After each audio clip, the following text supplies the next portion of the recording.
जय हिंद दोस्तों, स्वागत है आपका हमारे YouTube चैनल जीके बुक्स 32 पर। आज हम मानव रोग से संबंधित महत्वपूर्ण 20 प्रश्न करेंगे। ये सारे प्रश्न रिपीटेड हैं, जो पहले कॉम्पिटिटिव एग्जाम हुए हैं उनमें पूछे जा चुके हैं। और आप इस क्लास को लास्ट तक देखना और आपने 20 में से कितने प्रश्न सही किए उसका जवाब भी आप कमेंट बॉक्स में कमेंट करके बताना। और लास्ट में हमने इसी क्लास में से एक प्रश्न का टेस्ट रखा है, उसका जवाब भी आप हमें कमेंट बॉक्स में कमेंट करके बताना। शुरुआत करते हैं हमारे पहले प्रश्न से। हमारा पहला प्रश्न है, खसरा रोग का कारक क्या होता है? खसरा रोग का कारक क्या होता है? हमारा सही उत्तर हो जाएगा ऑप्शन नंबर बी, विषाणु। विषाणु खसरा रोग का कारक होता है।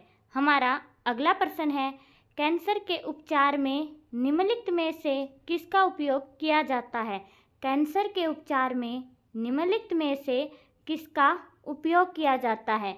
हमारा सही उत्तर हो जाएगा option number D, chemotherapy. Chemotherapy का उपयोग कैंसर के उपचार में किया जाता है।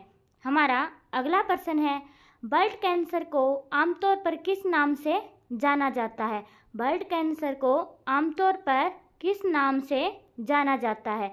हमारा सही उत्तर हो जाएगा ऑप्शन नंबर ए, ल्यूकेमिया। ल्यूकेमिया के नाम से ब्लड कैंसर को जाना जाता है। हमारा अगला प्रश्न है, शरीर के किस अंग की खराबी से मधुमेह रोग का प्रकोप होता है? शरीर के किस अंग की खराबी से मधुमेह रोग का प्रकोप होता है? हमारा सही उत्तर हो जाएगा ऑप्शन नंबर डी, पेनक्रियाज।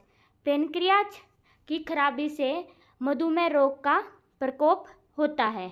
हमारा अगला प्रश्न है, निम्नलिखित में से कौन सी बीमारी पानी द्वारा नहीं होती है? निम्नलिखित में से कौन सी बीमारी पानी द्वारा नहीं होती है? हमारा सही उत्तर हो जाएगा ऑप्शन नंबर सी, फ्लू। हमारा अगला प्रश्न है, निम्नलिखित में से कौन पोलियो का एक कारण है? निम्नलिखित में से कौन पोलियो का एक कारण है? हमारा सही उत्तर हो जाएगा ऑप्शन नंबर ए, एक वायरस।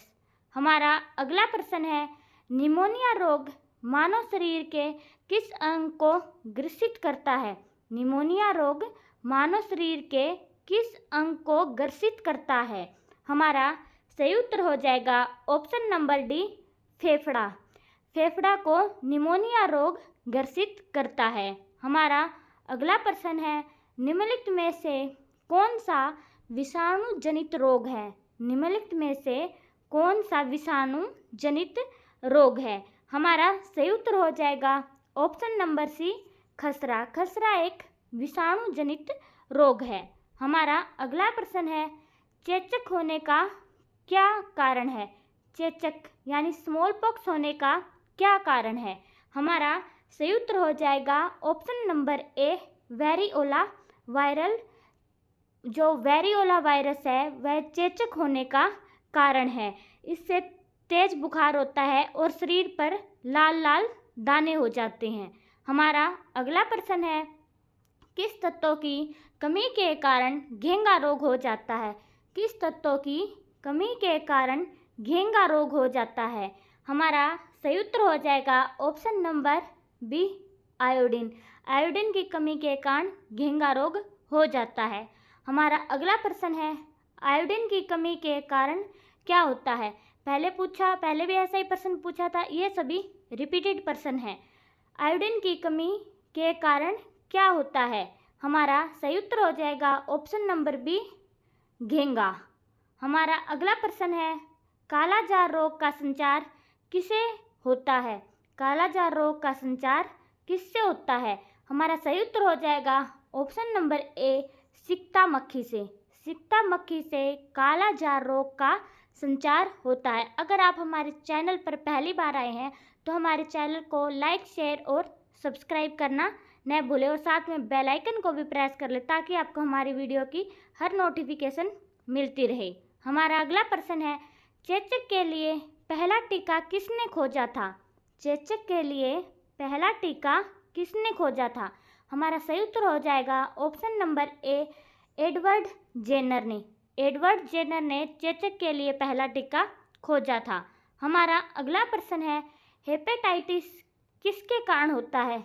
हेपेटाइटिस किसके कारण होता है? हमारा सही उत्तर हो जाएगा ऑप्शन नंबर ए, वायरस से। हमारा अगला प्रश्न है, इनमें से कौन सी बीमारी मच्छरों द्वारा फैलती है? इनमें से कौन सी बीमारी मच्छरों द्वारा फैलती है? हमारा सही उत्तर हो जाएगा ऑप्शन नंबर सी, मलेरिया। हमारा अगला प्रश्न है, निम्नलिखित में से कौन स्कर्वी रोग के इलाज में उपयोगी है? निम्नलिखित में से कौन स्कर्वी रोग के इलाज में उपयोगी है? हमारा सही उत्तर हो जाएगा ऑप्शन नंबर बी, आंवला। आंवला स्कर्वी रोग के इलाज में उपयोगी है। स्कर्वी किसके कारण होता है? विटामिन सी की कमी से स्कर्वी रोग होता है। विटामिन सी खट्टे पदार्थों में पाया जाता है, इसलिए आंवला से स्कर्वी रोग का इलाज होता है। हमारा अगला प्रश्न है, एड्स किसके कारण होता है? एड्स किसके कारण होता है? हमारा सही उत्तर हो जाएगा ऑप्शन नंबर ए, विषाणु से। हमारा अगला प्रश्न है, निम्नलिखित में से कौन सा रोग विषाणु के कारण नहीं होता है? निम्नलिखित में से कौन सा रोग विषाणु के कारण नहीं होता है? हमारा सही उत्तर हो जाएगा ऑप्शन नंबर ए, टाइफाइड विषाणु के कारण नहीं होता है। हमारा अगला प्रश्न है, बीसीजी का टीका कितनी उम्र में लगाया जाता है?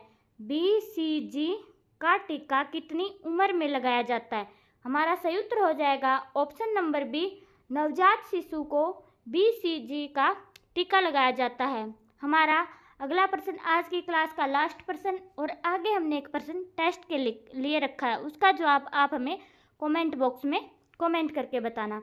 रेबीज क्या है? रेबीज क्या है? हमारा सही उत्तर हो जाएगा ऑप्शन नंबर ए, विषाणु जनित रोग। रेबीज एक विषाणु जनित रोग है। और अगला हमारा टेस्ट का प्रश्न है, आयोडीन की कमी के कारण क्या होता है? आयोडीन की कमी के कारण क्या होता है? हमारे ऑप्शन है मधुमेह, घेंगा, मिजेट या इनमें से कोई नहीं। इसका जवाब आप हमें कमेंट बॉक्स में कमेंट करके ज़रूर बताएं।